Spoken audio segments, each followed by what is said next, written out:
Hi guys, we're live. It's that time again. It's the Checkered Flag Show with me and you, Chris Welch. Here comes the intro.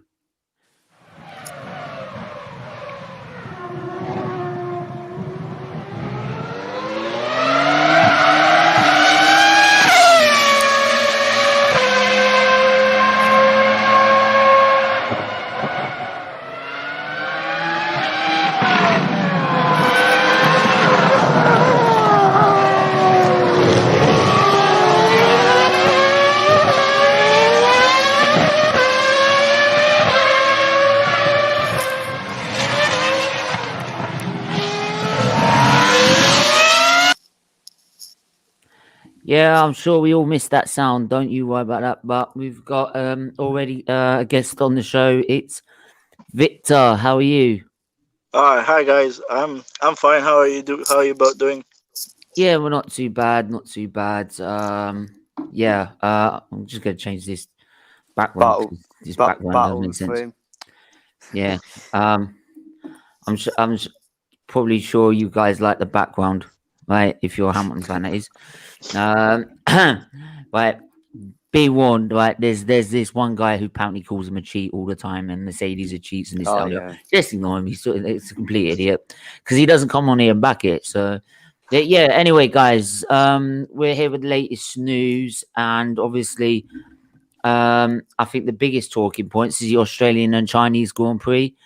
I think we already mentioned the last week that the Australian Grand Prix has been cancelled, and now the Chinese Grand Prix has been postponed as well. Now, for me personally, I'm not that bothered about China, to be honest, because they've got a lot of answering to do, in my opinion. But I'm not getting into it. yeah, But yes, not. let's not. So yeah, obviously F1 is responding to the COVID crisis already. Though IMOLA has been added to the list, so maybe in Italy it's not that bad. We should all just take a break in Italy. So, but yeah, Victor, let me get first of all, which driver you support the most, and be careful when you answer that. And no, and two, yeah, what's your thoughts on it? Well, I can't support any driver. Being a member and a FIA president myself, I cannot be seen supporting one driver. Um, it's not good practice. Nah. Especially working my way up to become a steward. So it's not good practices to be outrightly supporting one driver or team. Um, but I think wasn't it postponed for Australia, the Australian Grand Prix? Yeah, the Yeah, Australian yeah, Grand Prix has been postponed, and now Yeah, China. which is not too bad. We know Bahrain can hold the Grand Prix. They did so a few weeks ago. It's not too bad. Yeah, it's Start the just season. it's sad to see the opener be cancelled like that. I mean, we've always known since pretty much from '96 that you go to Australia to have the opener, and it's not been a bad Grand Prix. So Right. yeah, it's a little disappointing, but hey, compared to last season, it's better than no season whatsoever. yeah. True.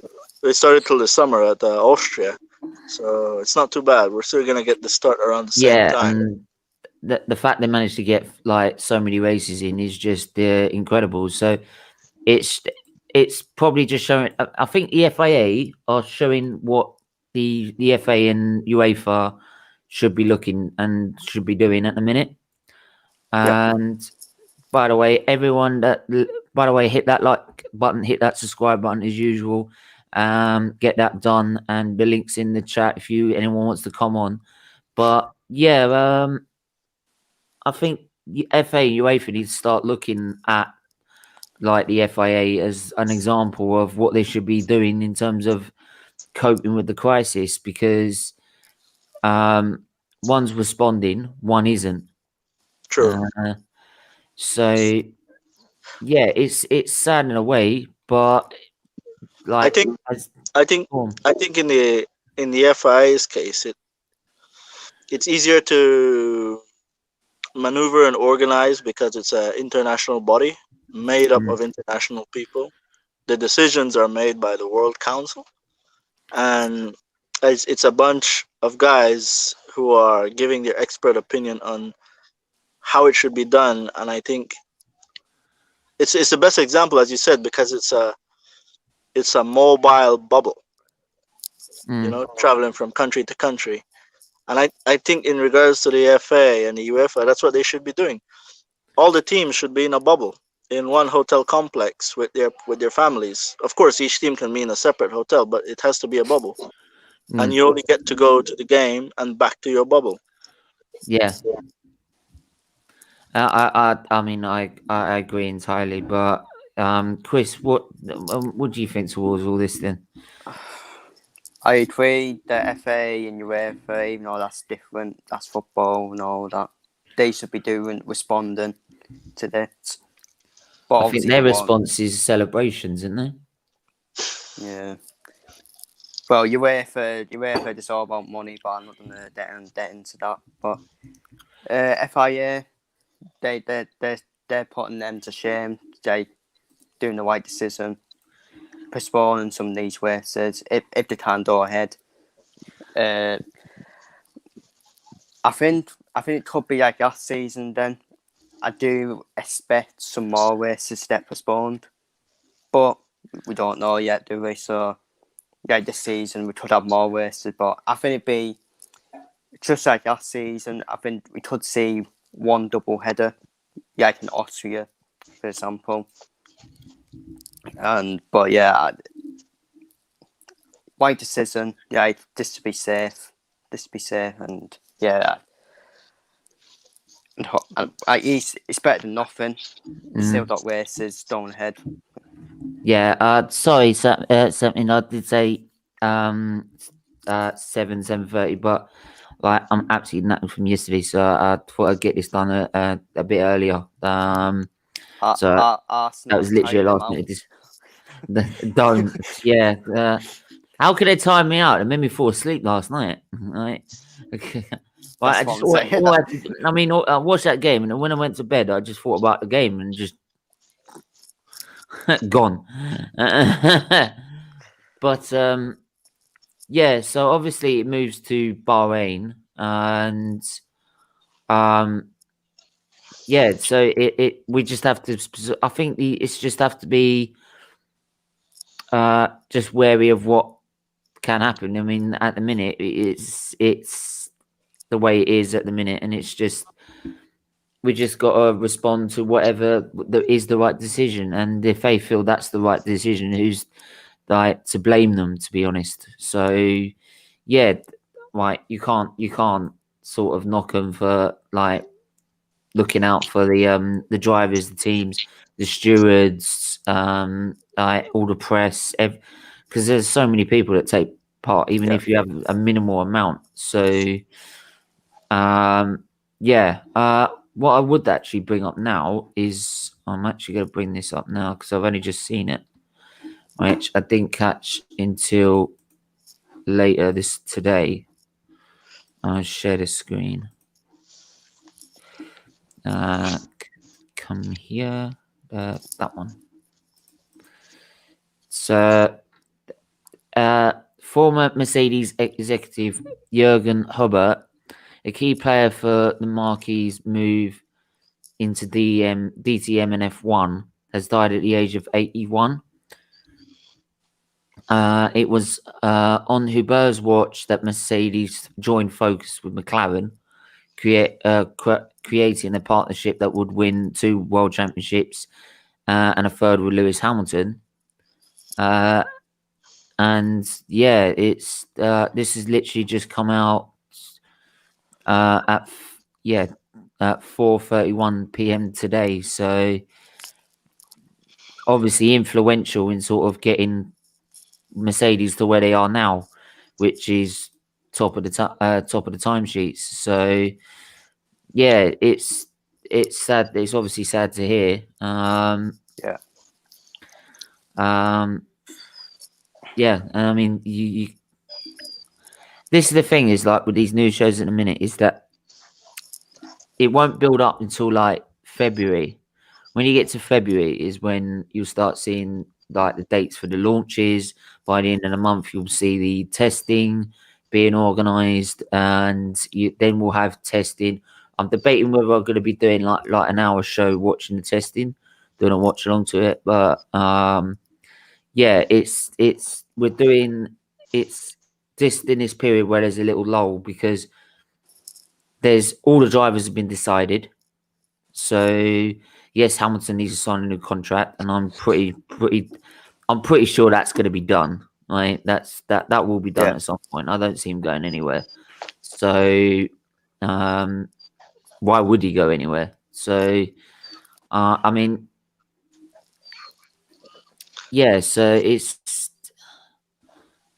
I'll bring up another clip about Roman. Obviously, Roman Grosjean, we all know, had horrific crash, which sort of cut short the end of his season, but was a very good drive. It turned out to be in the end, after had a sort of hectic start to his career, it turned out to be a very good driver and a very solid driver. But now it's set to be that, if I just add this, here we go. Roman Grosjean is set to sign an IndyCar deal. Is close to agreeing a deal to drive with Dale Coney Racing in the 2021 IndyCar season. The race has stated that the Frenchman's move could be confirmed as soon as next week, with a deal on the verge of being struck. Though when they reached out to Grosjean over the rumor, he declined to comment. Obviously, he's been signed to Haas until they stopped with a partner of Kevin Magnussen until the end of last season. It was confirmed part of Dale Coney Racing Team then that if confirmed as part of Dale Coney Racing Team, Grosjean will join Alexander Rossi, Marcus Ericsson, Takuma Sato, and Sebastian Bourdais as the ex-Formula One drivers on the 2021 IndyCar grid. So it's nice to see that after such a, I mean, we all saw the crash during the Chequered Grand Prix. It was a horrific accident, and it's nice to see that all that safety has now got him back into the seat of an not an F1 car, but in racing, but in IndyCar. And part of me feels a little bit upset because he's a good driver. He's a quality driver. He's a fair driver. It was a bit rash at the start of his career, but that's like with every driver. I remember even Hamilton 2011, everything he seemed to do, he kept hitting anyone. So yeah, I think every driver has those seasons. So, but he really developed and matured from that season. So yeah, I mean, fair play to him. Fair play to Grosjean. Like, especially with what's happened to his hands, like pretty burnt, and now he's driving the IndyCar. Obviously, he's recovered from it, so hope he does well. When he wasn't driving the remaining races in F1 last season, I wished him all the best. Because I know he didn't. Some people won't remember him that much, but I think. Lotus, for example, we were stood driver there alongside Kimi Raikkonen, the legend. And yeah, he's a good driver, and all the best to him. Yeah. You know what? Honest. Yeah, go on, carry on. Yeah. First and foremost, I'm really happy he's okay. He's not severely hurt that impedes him from furthering his career in whatever category of the sport he chooses to venture in after his F1 career. Decent driver, average, and we all know with the smaller teams, they want pay drivers. That's what they're looking for these days. Yeah, because the amount of money that's involved. Hopefully, come 2022, it won't be so much of an issue. Because you have budget caps, and I think they're still gonna find a way to spend the money, mate. Yeah, I'm not Yeah, ruling it I think out, so. but I think the way they've said about distributing the money as well is that it's trying to make it more fairer. And don't get me wrong, that doesn't mean that they're probably going to pick a paid driver. In actual fact, it could mean that they do pick a more driver that's more well off. Which is probably why it's probably fair that things like the Hamilton Commission, for example, will help benefit the sport hugely because it'll give other people a chance to get in the sport with. I'll give you an example. Steve. You know, the diversity thing and everything. That's all fine and dandy, and it's okay in football. It's okay in cricket, baseball, whatever other sport. But in motorsport, if and let's look back at Lewis's career here. To be honest, we know his dad fought tooth and nail, and credit to Mr. Hamilton for investing all he had in his son. But that was at the karting level only. Anything further was out of their hands. And if it wasn't for Ron Dennis, it went until Ron Dennis, and when he was 9 that he signed his career. Yeah. So it's hard to preach diversity. Nothing is wrong with it. They're not against it. But you can't have someone sitting in a car for the sake of diversity because it's a lot of money going down the pipe. I don't think it's just it. I do think though it's been more open to change than it has been. It has been a lot more compared to previous times, right? And Hamilton's not just there for purely the commission reason. Obviously, he's like and with statistically the best driver on the group ever in Formula One. But for me, it's just I feel that there's more open to change than there has been at any other time in the sport. Right? Whether they do or not, that's down to them. But it's been more open than it has been. Well, I'm not saying it's not open. Don't get me wrong. It's completely open. But you also have to have the money to back yourself in. That's the only thing that is asked of any driver. Look at Nikita. What's his name? Nikita Mazepin. Yeah. I mean, how is he still in that seat? I ain't got a clue. Right, but sure, there's other drivers that have got as much payroll as he has. Yeah, but then I think he's also bringing a whole market share to him as well. A whole country behind him. Same with Sergio Perez. Yeah. Sergio Perez has all the telephone companies of Europe. But then to be fair with Sergio Perez, part of me thinks if it weren't for that win in Chequered, he probably wouldn't have been on the grid. For 2021, yes, but because Red Bull, because 2022 it will definitely probably be bad, but for 2021, we know how stubborn Red Bull are with their driver academy. So if it weren't probably for that victory to say, "Oi, look how good I am," right? Yeah. Then it was never gonna, because it was also at the fact that I'm picking up the pieces because Mercedes is screwed up, right? Whereas Albon hasn't picked up the pieces when Mercedes is screwed up or when Verstappen's out the race. So that just showed to them is that, look, give us a chance.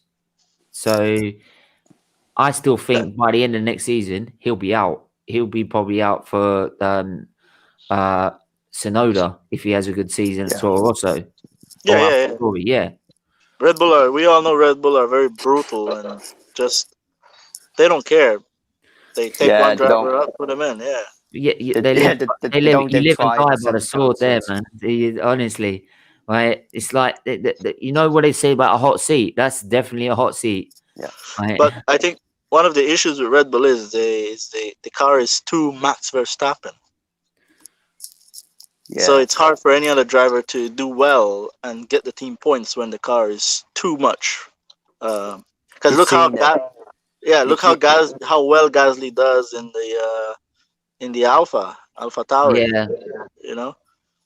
Yeah, I mean, even Albon was doing well in the Alpha in Toro Rosso as it was then. Right, Toro Rosso. Do you know what? I don't even know what they're called these days. But I get fed up every time they rebrand it, and I'm like, just leave it, man. Seriously, right?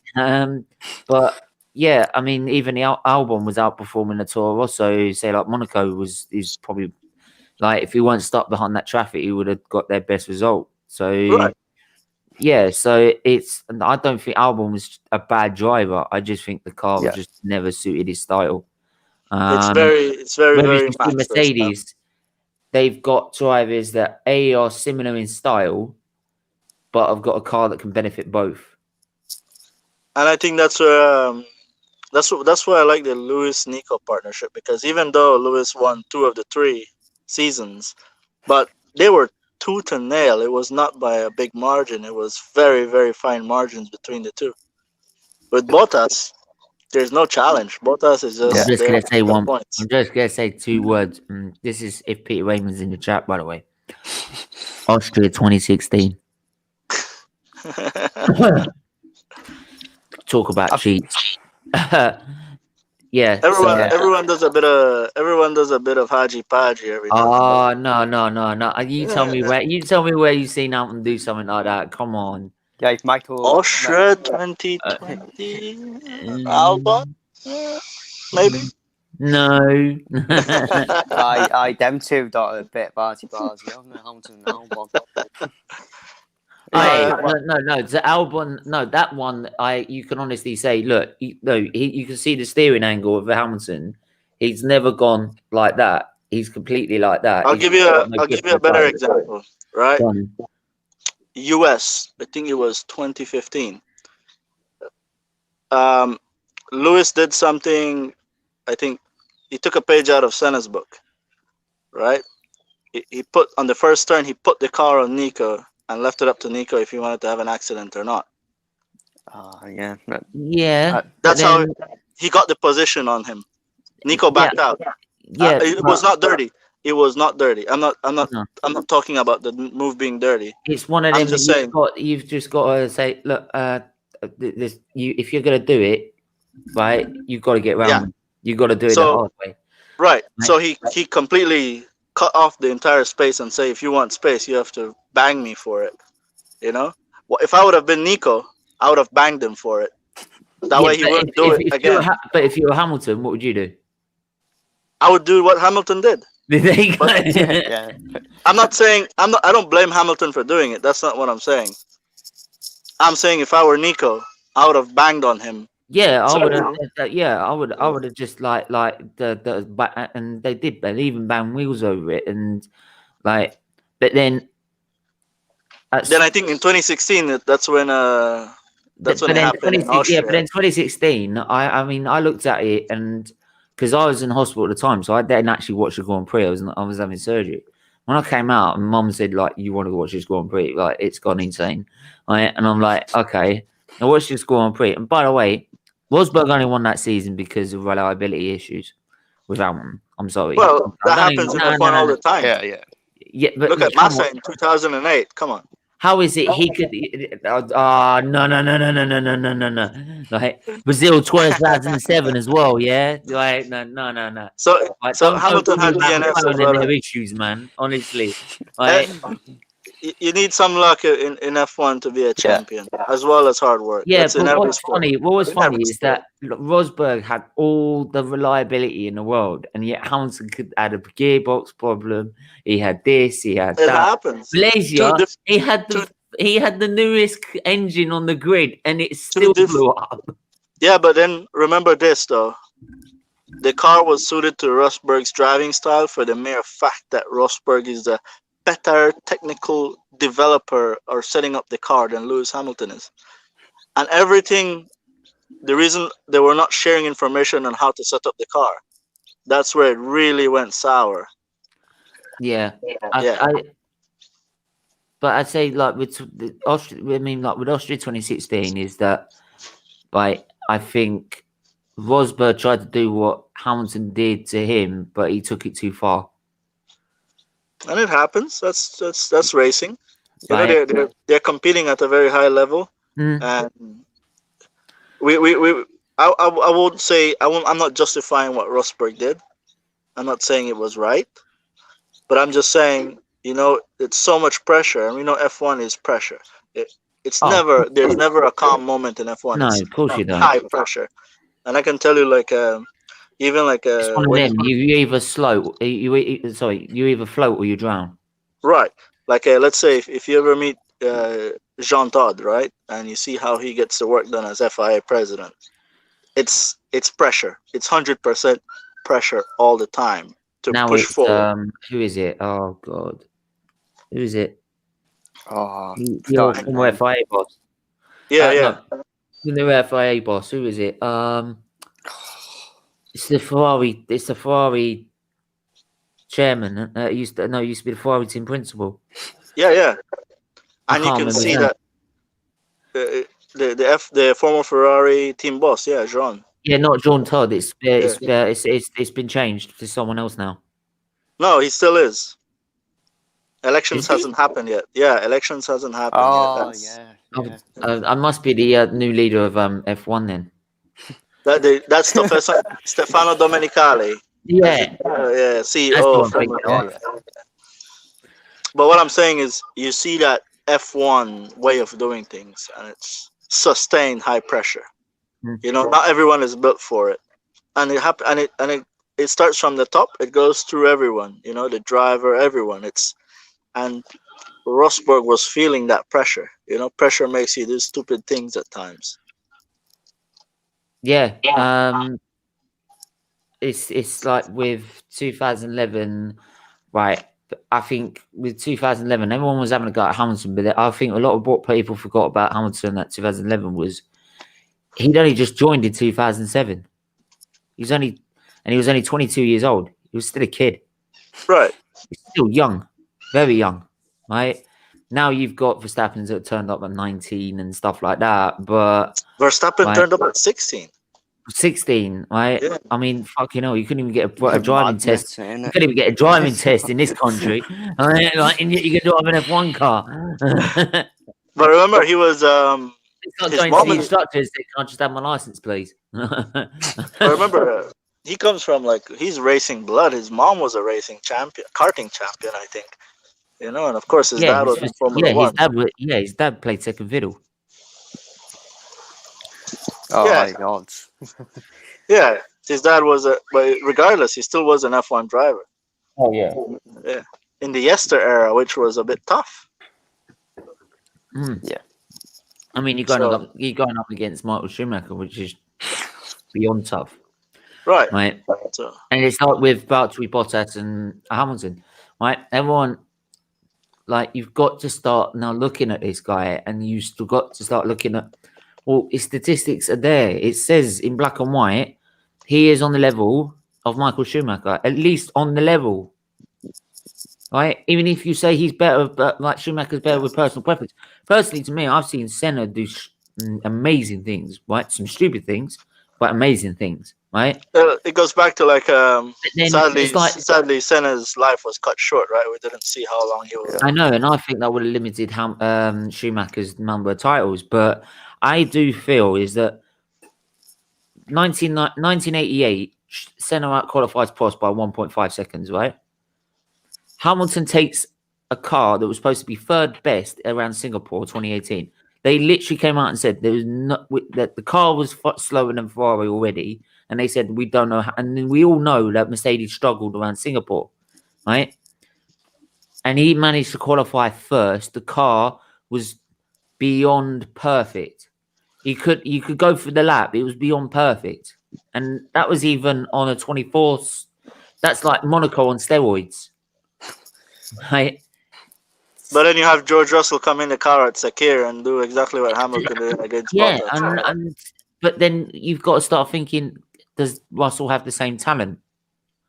I I just think he's got the luck of Mansell, to be honest.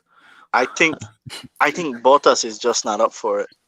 Yeah. You know, and I think This is the season. He's got to do it this season, or he's gone. no, I think this is where Toto, after seeing that, is doing F1 a disservice. You know, Give us a fight. Mm. You know, the sport wants to see a fight between two top drivers. Doesn't matter who wins. Was the Someone that can contract? match. Hang on, was the contract already signed before George Russell stepped in the Mercedes? with Yeah, Bottas? but then Yeah. contracts are easily paid off. Yeah, but then you say that you could do that with it's like with a football team, you just transfer them, right? Yeah. Right. They did it before when Sainz moved to Renault mid-season or something like that, right? Yeah. Albon So, to yeah. so, but yeah, I do feel that's you got a point. Is that I would like to see a fight because if Hamilton goes wins that fight and I'm like that, well, you've got to give him credit. Come on. Yeah. Well, Hello. I'm not taking anything away from Lewis. Yeah. And what he's achieved for this in the sport. Then, good car or not, mate, it's high pressure. You know, you don't have time for anything else while you're at that level of motorsport. You know, it's either that or bust. And I mean, for me, like, and I've probably said this to Chris, and I said it on the channel before, is that like I've had 6 zero chances in total. 3 of the transplants have been during his career. Been able to shut off for 2 hours as a distraction and not even have a nurse near me, right? To be able to watch Hamilton for 2 hours with that like motto of keep getting back up and keep fighting and on and stuff. That's why I support Hamilton so much, is because like it's like helping you through something without him knowing about it. True. So, and I mean, it does mentally, it does the world of good. Honestly, it does. Like being able to shut away for 2 hours, honestly. But I will actually mention some F2 news actually, because this does cover F2 actually. Right. No. Red Bull have announced F2 and F3 seats for junior drivers, with Deruva set to stay for Carlin for 2021.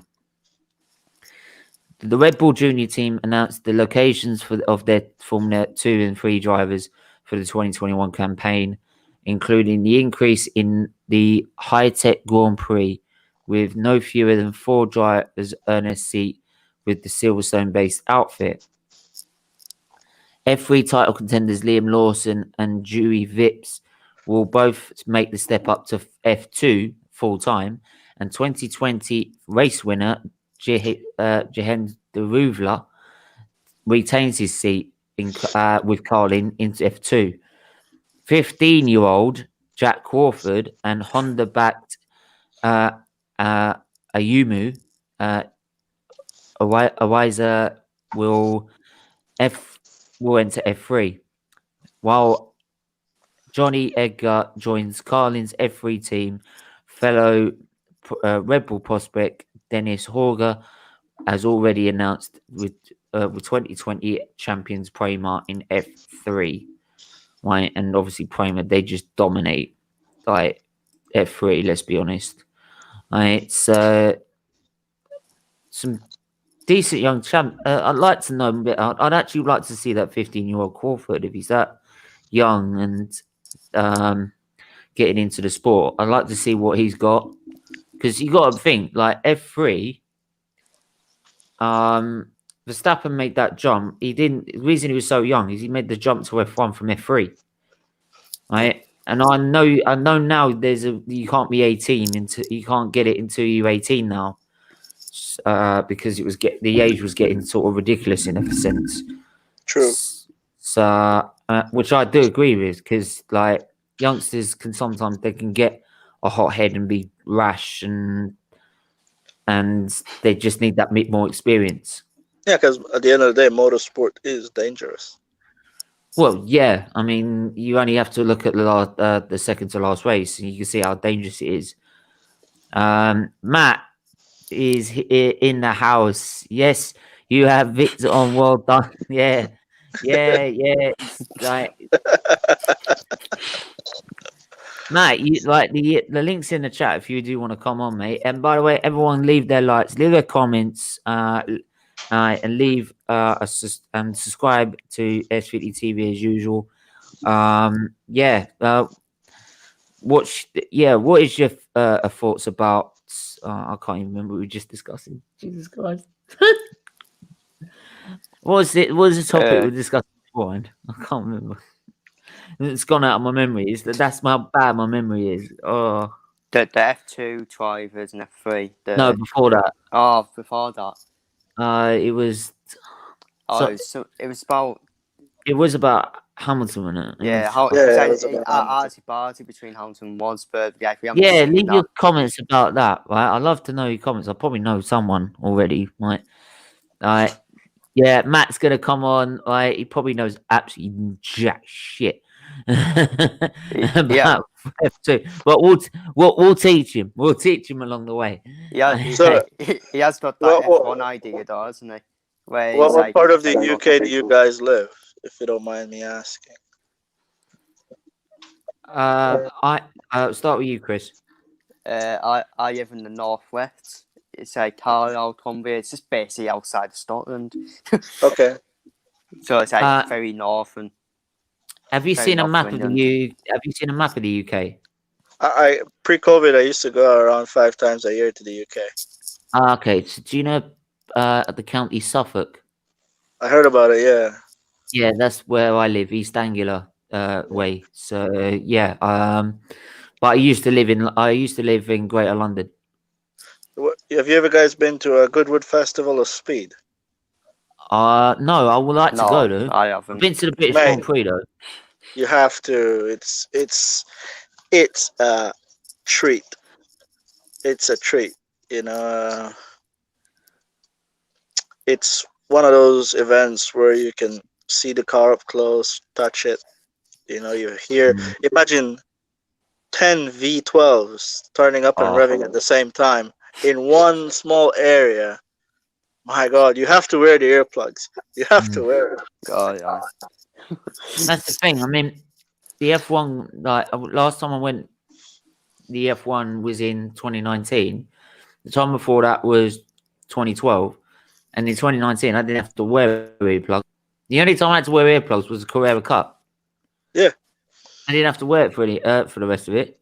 Right, and then I literally looked at anyone with earmuffs on, and I'm like, "You wimps! You are wimps." If it was the V12s, I understand. Yeah, but like the V6 hybrid, honestly, right? That's about as loud as me when I'm watching Arsenal lose. Right, and trust me, I'm louder.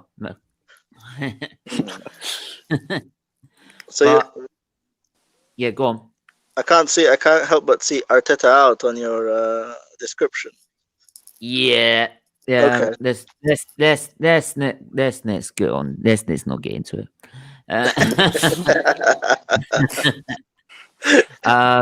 Steve, it's anniversary day today. I'll be smoking in the bedroom tonight.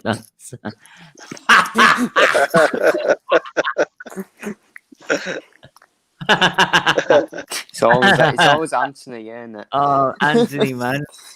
I love you on just like, even if you don't know F1, just to like make jokes, man. Honestly, he's such a character. So this one's just a little bit about Aston Martin and what can we expect.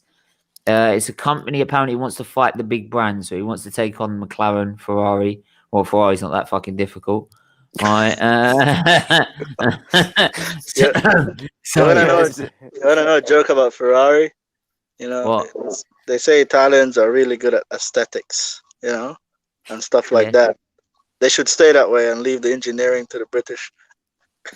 Wait, you know what's funny about with Ferrari is that Italians, they're always known for going backwards and going in reverse. Yeah. Right, especially have you ever heard the Italian tank? Right, it's got 15 reverse gears and an handbrake. Ad, how are you? Peter Raymond, you're a disgrace. Listen. Oh God, not again. Listen. Before I get food, I'm literally listen. I don't know how long you're gonna be going on for. I'm gonna eat. I'll be done at roughly around maybe like 20 to like 25 past maybe. So counting. just hit me up. Yeah, I'll be there. Yeah. Yeah, if I arrive. Cheers, Ant. Yeah. Yeah. He's Short got to bring notice. him up every time. He's got to stop it. And Seb fans to Aston Martin, Seb fans at Ferrari, Seb fans.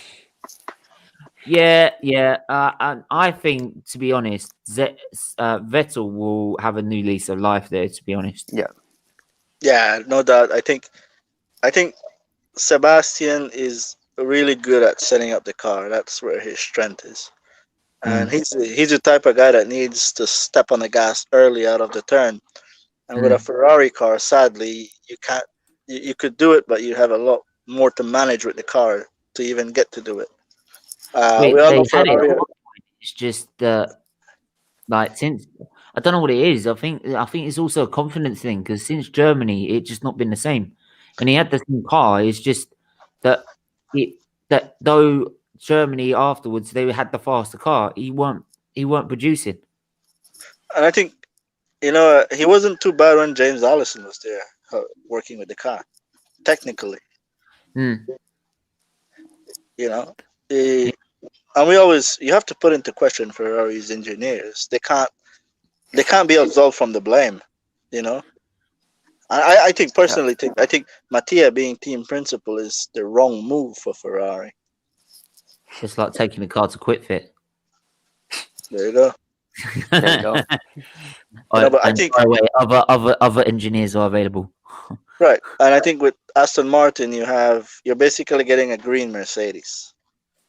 How much looking alike it will be to the current Mercedes remains to be seen. It's but I think a point with an Aston Martin badge on it. Right, so you will see. I think you might see it go a bit faster with Vettel's technical ability of setting up the car. That's going to be a factor in. I think he's going to beat Lance. Sorry for the noise. I think he's going to beat Lance Stroll. But I don't see McLaren coming into they're getting a Mercedes engine, so I won't say that yet. But apart from that. But here's the thing, that's what you said about earlier with money and the drivers, is that, like, me and Chris, like, towards the end of last season, we'll get really, like, frustrated at the fact that Perez was going, Stroll was staying. Right. Yeah. Though Stroll got pole, Perez finished second, right? Though, like, Stroll's dad owns the company, Perez was winning the Grand Prix. Right? He had 2 seasons. He had 2 races off with COVID, and he still finished ahead of him. Right? That says it all. But then you have I guess the factor in with Vettel is that he has a whole country behind him as well. Yep. What, Vettel? Yeah. He's got a big fan base, hasn't he? Vettel. Germany. Yeah. And he owns part of the team. Well, to be fair, actually, I like Vettel as a driver because he's very respectful, right? And he always criticizes himself. He's very respectful. That's why I don't mind Charles Leclerc in a sense as well. Except the Azerbaijan for that fiasco with Hamilton. Yeah, but even after that, they cleared it all up, and if I was a steward, I would have chopped his hand off. Anyway. Yeah, but even after that, there was no. No, I'm just saying. I don't think he'll do bad there. He won't be that much greater than Perez. I remains to be seen. But it's how good they come out in 2022. That's the real question. Yeah, I think Perez will give him a definite no. One must be given about Perez. Stroll, you mean? Stroll. Yeah, I don't think Stroll will really come near him, to be honest. I actually see Stroll, unless like his dad really keeps him there by all accounts. Right. I don't see him there next season after. What helps Vettel in this case is that he owns part of the team as well. Yeah. He invested in the shares. Yeah. That's a smart move. You can see he's worked that out. Because he knows if something goes wrong, he's out. Yeah. So I think, come on. The British Racing Green, Aston Martin back in F1. Come on, that's a highlight, huh? Yeah, Nothing to last time we had that sort of racing green was Jaguar, wasn't it? yeah. In 2004. Who doesn't love British Racing Green, huh? Bring back Eddie Jordan. Right? Bring back Eddie Jordan running around in Spa 98. Right. just, Bring just the don't, yellow. just don't bring Tatewin back. No, don't, just don't bring HRT were the worst. Oh my god. That is embarrassing. That is embarrassing. Like, you don't even get you get the first season in Australia, right? Because there was no rule for 106%. You get into the opening race by the 106% rule in 2010 because there is no rule. They introduced the rule next season because of HRT. Right? They might as well just been called hormonal replacement therapy. True. Sorry, It's always Stephen, ain't it? Stephen always has to bloody. I was gonna touch on Williams. Shouldn't have Williams done what Racing Point did a few years ago, and shouldn't have Frank stopped being stubborn? Because they could have been where Racing Point is today easily. I do feel that to a point. But at least they're still in the sport. For example, I think it would have been a disaster if a PR disaster if we lost that name in Formula One. And I don't think that Aston Martin would really be interested in Williams if Williams weren't ready to give up the name. True. No, but I don't mean in the Aston Martin sense. I mean in the Mercedes look-alike sense for the car. Oh yeah, I think definitely, yeah. And Frank wouldn't have had to go. Yeah, definitely. I fully agree on that. But it's what was good to see last season is that they've definitely improved and they are looking like and by the look of it looked like they're on the way back up. Or at least like they're in the middle of battle. So you're not going to guarantee them to be at the back of the grid every race. Yeah. So it's going to be a mix up. So which is the closer the competition is together, the better it is, obviously. So because you're gonna get parts, gearbox. Wayne Sharp. Yeah. You stop trying to wind him up. It's just trying to get him to come out. He's going to come out from the doldrums. Here's the thing: he won't come on. He probably won't come on this stream. He'll come on our football stream and start saying it. It was on last night and saying it, and I'm like, "Well, I'm here tomorrow. Come on the show and debate about it." No, I don't need to come on the show. Well, then you're lying. Yeah, because you've got no facts. Oh my god. So, but yeah, I do feel, I think as well with Aston Martin is that it was important that Racing Point got that victory. Yep. True. Yeah, I do feel is that if now they've got that victory, as a team, though they're different names, it's the same team, so they've got that winning mentality. You know what? I was going to mention something now that I'm here. Go on. I can't understand how a lot of people feel Charles Leclerc is better than Carlos Sainz. I don't know how people see that. I don't know where people get that impression from. I see many fans commenting and say, "Oh, Carlos Sainz is going to be a number 2." I'm like, what? Clearly don't know about racing. I feel Carlos Sainz is a good enough driver. Yeah. He was not that far off Max Verstappen at Toro Rosso. Yeah, I mean, I do hear that, and he probably not got the opportunities that other drivers did. I feel it. I didn't say he's going to completely be. I would say completely number 2. And actually, there's a news report where actually, where he tested positive. Yeah, I'll come back to that in a minute. Because that just raised another thing as well. But I'll just quickly share this: is that they're saying that they'll have equal opportunities and free. Well, they're gonna have free to fight because they're gonna be nowhere near the front, right? So, right. So it really doesn't matter. there's no doubt Mattia favors Charles, but I think this is my prediction. We're gonna be in for some fireworks at Ferrari for in the coming future, no doubt. Sainz will not take a backseat to Charles, and I believe me, I make my prediction. He's gonna be beating Charles regularly this season. And Wow, you'll watch. Charles is not a, how do you say it? You see how he cried when Max took away that victory from him? Austria, I think, was it 2019? And I think 2019. Yeah. Yeah. So don't be surprised if he starts crying a lot. Oh wait, I fucking love you.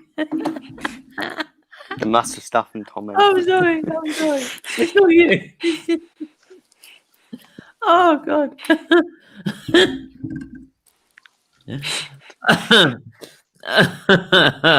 I'm sorry. Colorful contributors to the chat. Kind of cool. Oh, hey. Stupid. Well, maybe if you didn't try and get pole while running for a yellow flag, people might have respect for you. But there you go. But there you go. But what's worse about that? He didn't even have to do it. He already had pole. Right? Yeah. And the only reason they did him is because he admitted it. So this is what really wound me up about it. But actually, speaking of Charles Leclerc, is this. He was tested positive for COVID-19 after displaying symptoms. And yeah, it just shows again it can affect anyone. Hopefully, it's not going to affect him massively. It didn't seem to affect Hamilton massively. So yeah, hopefully it should. And they said it was only like symptoms. So hopefully it's not serious. Yeah, and all we can do is send best wishes to him, and hopefully gets better soon. Because it's never nice getting that at all. Wish him the speedy recovery and all the best, huh? Because that's one thing no one should ever do is wish another human bad. We can't dwell in anything. Yeah. In this world. So, just last topic, and I'll do this last topic. Yeah, McLaren, Seidel at McLaren says they are on target with the progress and beginning of the switch to Mercedes power. So obviously they're back to McLaren Mercedes that I used to grow up with, actually. Yeah, I don't know even why they bothered leaving, to be honest. But they have a history of doing that, don't they? Though. Yeah, they do. They do have a history of jumping from manufacturer to manufacturer. Yeah, I mean, let's like I said, look, 1995 to 2014, McLaren Mercedes Alliance claimed 78 victories, 1 constructors title, and 3 drivers championships. McLaren confirmed midway through 2019 that they will be returning to the power till from 2021 till 2024. So yeah, they said they're working well together, and it's step by step as it goes at the minute. So, I mean, what do you feel is most powerful now we've had sort of Ferrari come up to fruition with their power and obviously drop off, and Honda bringing their engine up? It's got to be Mercedes, isn't it? Their power plus reliability. You know what? I don't think power is so much the issue. I think it's more reliability.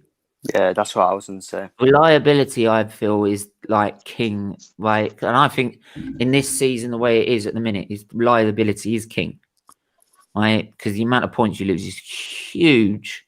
Right? And then And Mercedes saying they're gonna have party mode all the race long. So I told you Hamilton's an Arsenal supporter, so we're gonna have a party. so Yeah, done one. championship number 8 for Lewis Hamilton if he signs it on the dotted line. Well, yeah, I mean that's not until the end of next season, though. But still, he's gonna get it. Who's gonna challenge him? Bottas? Maybe in La La Land, mate. But come on, let's be real about it. It depends what Red Bull. No, do you know what? It depends what Red Bull throw out, right? Because Red Bull With last Honda couple of power. seasons- No. The Red Bull last couple of seasons, right? When they've got to about halfway through a season or part of the way into the season, they then have the car to compete, right? They've never started the season off with a competitive car. They've always aerodynamically or chassis wise been 3/10 off, right? And that's what's made the difference because Mercedes have been allowed to get that early stretch in the season. So it really depends if Red Bull can build a car ready, fit for the start. If not, then it'll be the same again. I think the whole hybrid era was compromised with the amount of development allowed early on. I think if they would have allowed a season, 2 seasons where you have the gloves off to develop the engine power, Yeah. we'd have had a more competitive seasons. I think what really ruined it was the tokens in 2016. They're still having a knock-on effect today. Yeah. It's and I think that's why Liberty Media now, because obviously Liberty Media have come in halfway through this. I think it was like 2017 they came into this. So by that point it was already done. So because before that it was all about making the car slower. And even the drivers were coming out and say this is too easy.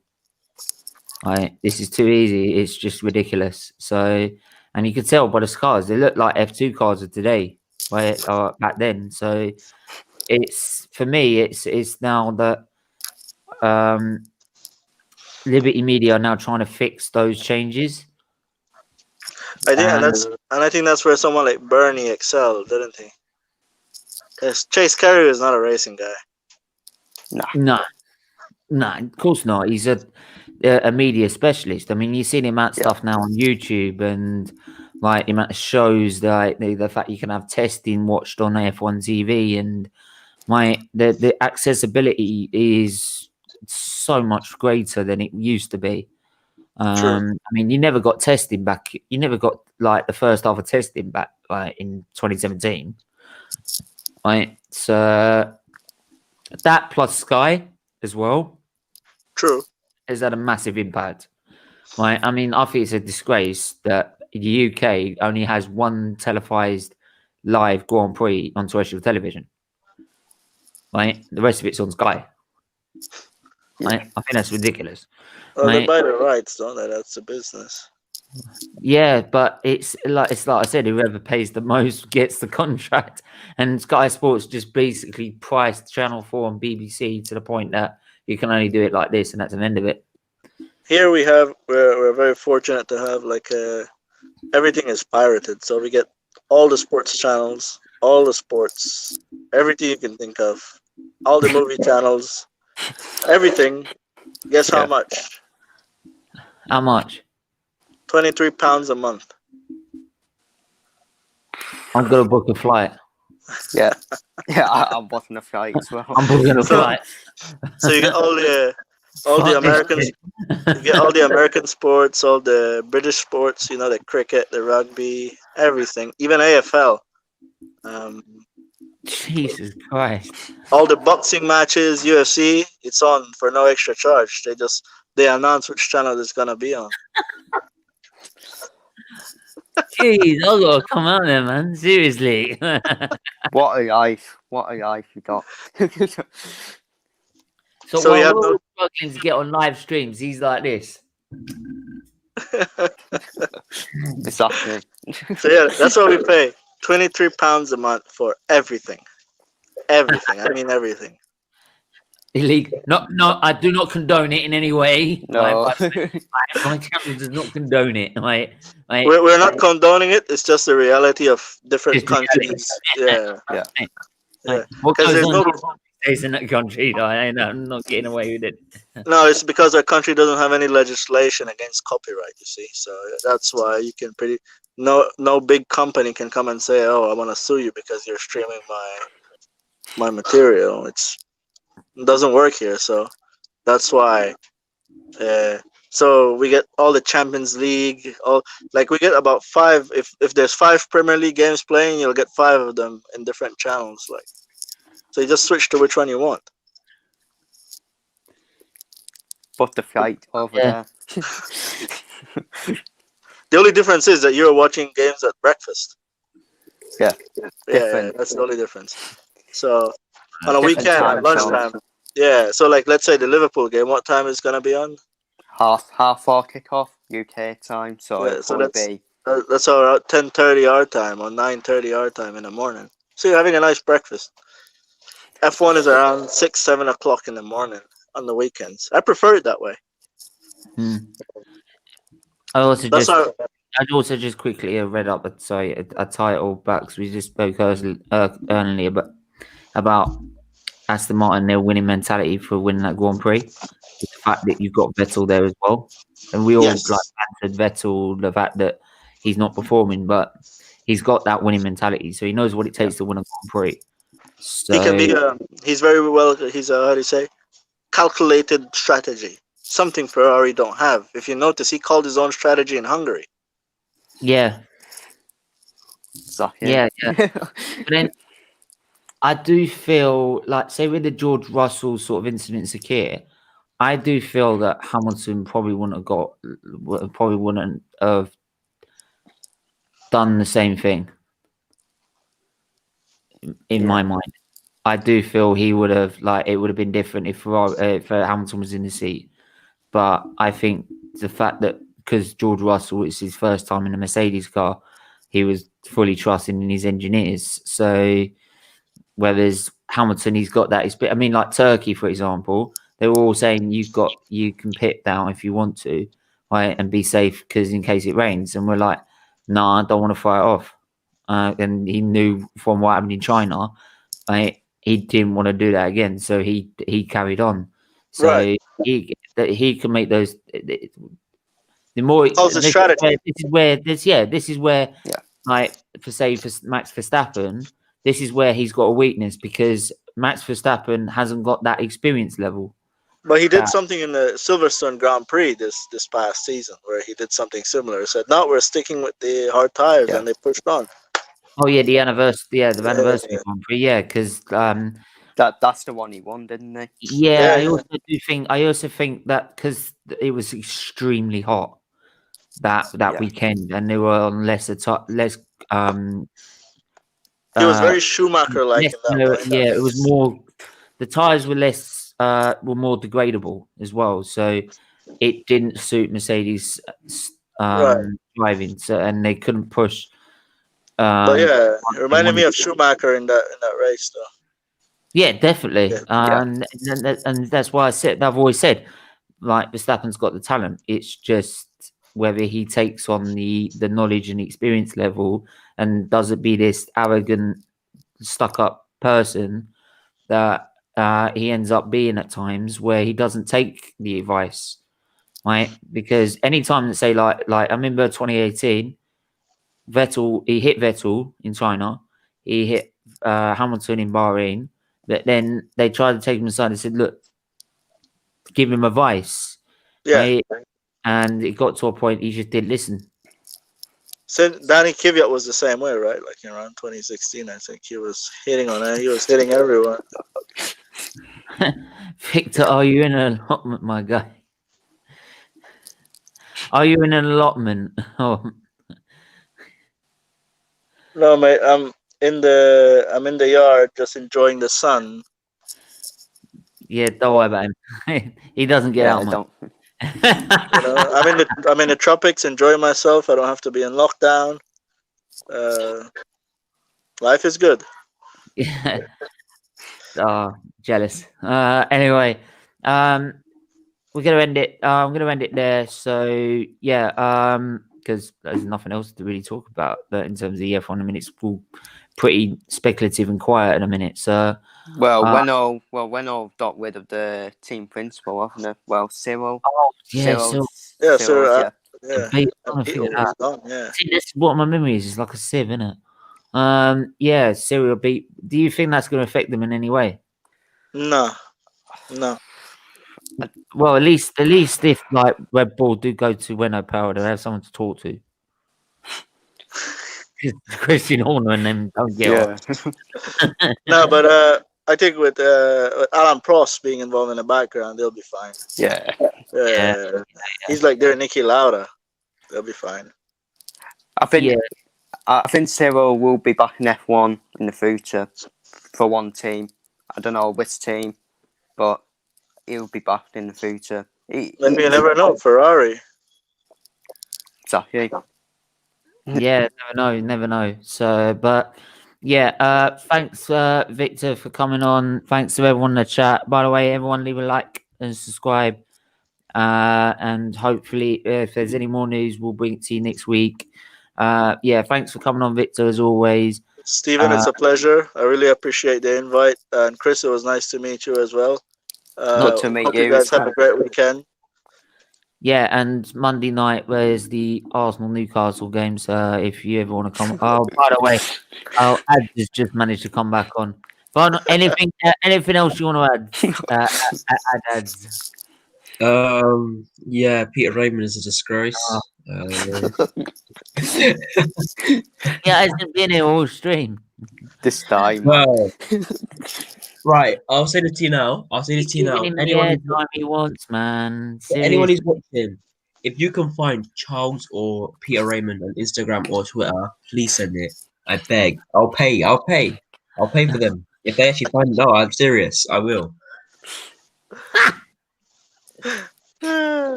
Oh no! Why? What's the point? Let's just leave them. I want to get them on. I want to get them on my show. Right? They ain't coming on your show. They know they're not. They're cowards.